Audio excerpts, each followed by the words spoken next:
일리아스의 행복. 톨스토이. 우파 현에 일리아스라는 사람이 살고 있었다. 그는 아버지에게서 물려받은 재산이 별로 없었다. 아버지는 1년 전에 그를 장가 들이고 나서 얼마 안가 세상을 떠났는데, 그때 유산으로 일리아스의 손에 남은 것은 암말 7마리, 암소 2마리, 양 20마리 뿐이었다. 그러나 어쨌든 한 집안의 가장이 된 일리아스는 돈을 많이 벌기 시작했다. 그는 남들보다 일찍 일어나고 늦게 자면서 아내와 함께 아침부터 저녁까지 일했다. 그래서 해마다 수확이 늘어났다. 일리아스는 그렇게 35년 동안 일하여 큰 재산을 모았다. 마침내 일리아스는 말 200마리, 소 150마리, 양 1200마리의 소유자가 되었다.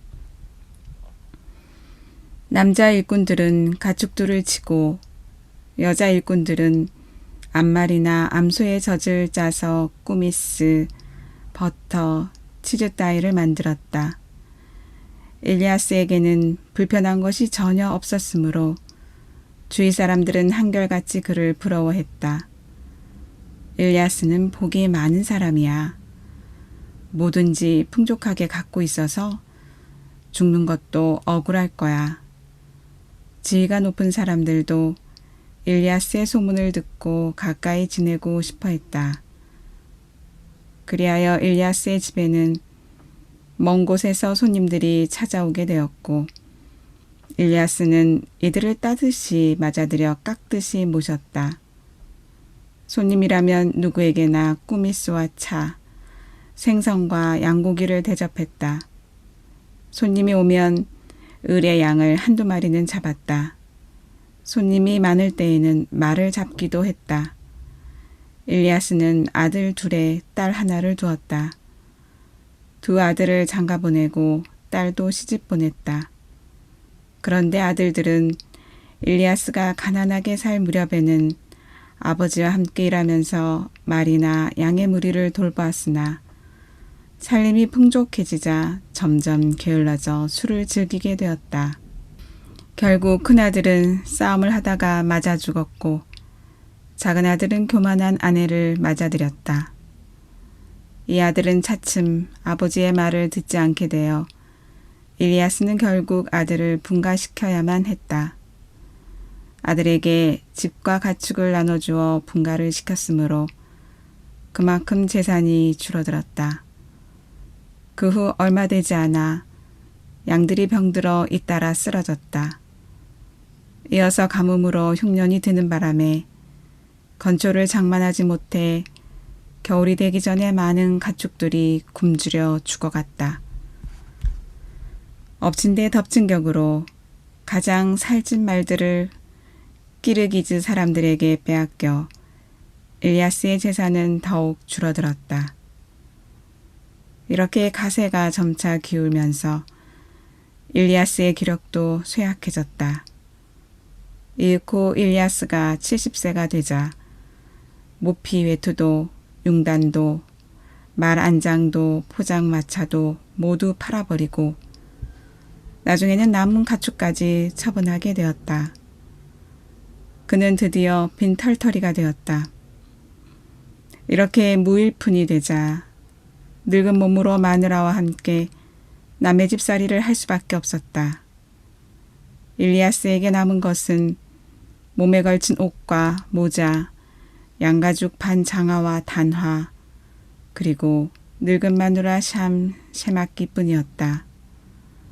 분가한 아들은 먼 곳으로 이사를 갔고 딸은 죽고 없었다. 그래서 노부부는 누구의 도움도 받을 수 없었다. 이런 노인들에게 이웃에 사는 무하메드 샤흐가 동정을 베풀었다. 가난하지도 않고 부유하지도 않은 살림으로 그만그만하게 살아가고 있던 무하메드 샤흐는 마음씨가 아주 고운 사람이었다. 그는 일리아스가 전에 남들에게 친절을 베풀었던 것을 떠올리고 그의 처지를 가엾게 여겨 이렇게 말했다. 일리아스, 부인과 함께 우리 집에 와서 살아요. 여름에는 우리 집 오이밭에서 힘이 닿는 데까지 일하고 겨울에는 가축을 돌보세요. 샴 세마기는 앞말에 젖을 짜거나 꾸미스를 만들면 돼요. 두 분의 식사와 옷은 제가 책임지겠어요. 그 밖에 필요한 것이 있으면 말씀하세요. 뭐든지 드릴 테니까. 일리아스는 모하메드 샤흐에게 고마움을 표시하고 마누라와 함께 그 집에 살면서 일을 거들게 되었다. 처음에는 괴로웠으나 차츰 새 삶에 익숙해지고 생활이 안정되어 두 사람은 힘이 닿는 데까지 일하게 되었다. 두 사람은 얼마 전까지 한 집안의 주인이었으므로 세상 물정을 잘 알고 부지런히 힘에 맞게 일했다. 따라서 주인으로서도 그런 사람들을 집에 두고 있는 것이 거추장스러울 리가 없었다. 다만 무하메드 샤흐는 지난날에 풍족하게 살던 사람들이 이렇게 가난뱅이가 된 것이 가엾어서 보기가 민망할 뿐이었다. 어느 날 먼데 살고 있는 친척이 무하메드 샤흐를 찾아왔다. 예배를 인도하는 사람도 함께 왔으므로 무하메드 샤흐는 순양을 잡으라고 말했다. 그리하여 일리아스는 양고기 요리를 손님에게 내놓았다. 모두들 양고기를 먹고 차와 꾸미스를 마셨다. 손님들은 주인과 함께 융단위에 앉아 깃털이 들어있는 쿠션에 기대어 꾸미스 잔을 들고 잡담을 하고 있었다. 그때 마침 일리아스가 일을 마치고 문 밖으로 나갔다. 무하메드 샤흐가 일리아스를 보고 한 손님에게 말했다. 방금 문으로 나간 노인을 보셨습니까?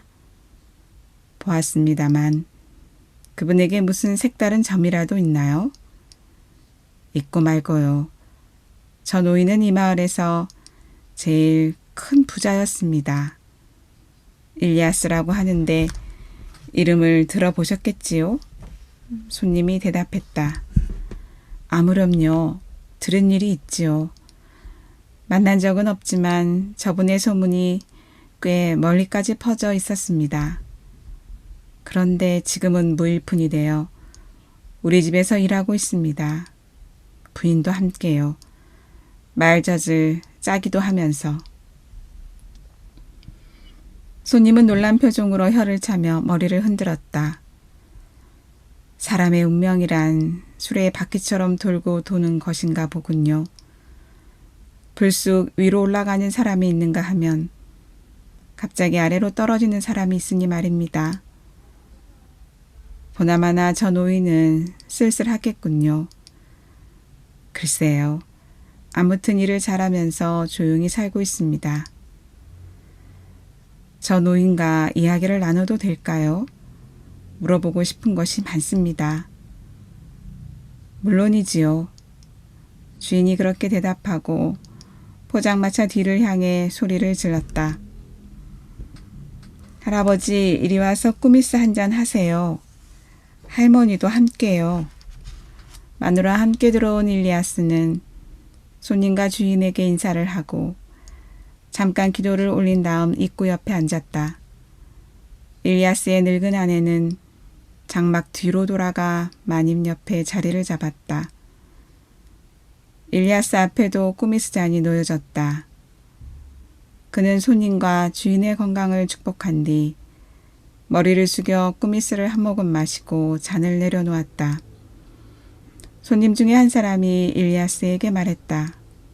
할아버지, 저희를 보시니 옛날 생각이 나서 마음이 괴롭지는 않으신가요? 행복했던 옛날을 뒤로하고 이렇게 보잘것없이 살고 있으니 말이에요. 일리아스는 조용히 미소를 지으며 대답했다. 내가 행복과 불행에 대해 얘기해도 소용없을 거요. 당신이 믿지 않을 테니 나보다도 집사람에게 물어봐요. 저 사람은 여자라서 생각하고 있는 것을 그대로 얘기해 줄 것 같으니 아마 진심을 털어놓을 거요. 일리아스의 말에 손님이 장막 쪽으로 고개를 돌렸다. 할머니는 옛날에 행복했던 시절과 지금의 불행한 시절을 어떻게 생각하시나요? 그러자 장막 저쪽에서 샴 세마기의 대답이 들려왔다. 글쎄요. 우리 부부는 지금까지 50년 동안이나 함께 살면서 행복을 찾아왔지요. 하지만 끝내 찾지를 못했어요. 우리가 빈 털터리가 되어 남의 집 사이를 한 지가 올해로 2년째가 되는데 이제야 겨우 진정한 행복을 찾아냈어요. 우리는 이 생활 외에는 아무것도 더 바라지 않아요. 의외의 대답에 손님도 놀랐지만 주인이 더 놀랐다. 모하메드 샤흐는 저도 모르게 벌떡 일어나 장막을 걷어 올렸다. 할머니는 두 손을 마주잡고 조용히 웃으면서 남편을 바라보고 있었다. 엘리아스도 빙그레 웃었다. 이웃과 할머니가 말을 이었다. 빈말을 하고 있는 게 아니에요. 이건 저의 진심이랍니다. 50년 동안이나 행복을 찾아 헤맸는데 아쉬운 것 없이 살 때에도 끝내 찾지 못했어요. 그러다가 빈 털터리가 되어 남의 집 일을 하게 되면서부터 겨우 진정한 행복을 찾게 되었어요. 지금 말씀하시는 그 행복이란 게 대체 뭡니까? 모하메드 샤흐가 다그치듯 물었다. 그건 이런 거예요. 풍족하게 살던 때에는 영감이나 저한테 한가한 시간이 없었어요. 서로 이야기를 나누거나 영혼에 대해 생각하거나 하나님께 기도를 드릴 시간이 없었지요. 마음이 늘 번잡스럽기만 했어요. 집에 손님이 오면 무엇을 대접하고 어떤 선물을 해야 신뢰가 되지 않을까 하고 염려했어요. 손님이 돌아가면 이번에는 하인들에게 눈길을 돌려야 했어요. 우리가 조금만 한눈을 팔면 사람들이 게을러지고 식당에서 군것질을 하거든요. 그래서 우리는 뭐가 없어지지는 않나 감시를 하고 자기도 모르게 남을 의심하는 죄를 짓게 되었지요. 또 망아지나 송아지를 늑대가 물어가지는 않을까, 도둑이 말을 훔쳐가지도 않을까 하는 걱정이 들기 시작하면 잠자리에 들어도 잠이 오지 않았어요. 그래서 밤중에 일어나 이리저리 살피면서 서성거리기도 했지요. 그러다가 이제 됐다는 생각이 드는 순간 이번에는 겨울 사료가 걱정이 되는 거예요. 게다가 매사에 영감과 저 사이에 의견이 다른 경우가 많았어요. 영감이 이렇게 해야 한다고 하면 저는 저래야 한다고 우겨서 결국에는 추한 말다툼으로 번지게 됐어요. 그렇게 우리는 사뭇 마음이 번거롭기만 했고 이런저런 실수를 끝없이 되풀이했어요. 행복과는 인연이 멀었던 거지요. 그래, 지금은 어떠세요? 지금은 잠자리에서 영감과 함께 그날 있었던 일에 대해 이야기를 나누면서 평안하게 살아가고 있어요. 언쟁을 벌이거나 걱정을 할 거리가 없으니까요. 우리 머릿속에는 다만 주인이 시키는 일을 잘하겠다는 생각뿐이에요. 주인에게 손해를 끼치지 않고 조금이라도 도움이 되도록 우리 분수를 생각하며 즐거운 마음으로 일하고 있어요. 점심때든 저녁때든 일터에서 돌아오면 끼니가 준비되어 있고 꾸미스도 마실 수 있어요. 날씨가 추우면 말린 새똥을 떼면 되고 모피에트도 있어요. 서로 이야기를 나누거나 영혼에 대해 생각하거나 하나님께 기도할 시간도 있어요. 우리는 50년 동안이나 찾아온 행복을 이제야 발견했어요. 할머니의 말에 손님들은 웃음을 터뜨렸다. 그러자 일리아스가 좌중을 돌아보며 말했다. 여러분, 웃지 마십시오. 이건 결코 웃을 일이 아니라 사람이 어떻게 살아야 하는가에 대한 얘기요.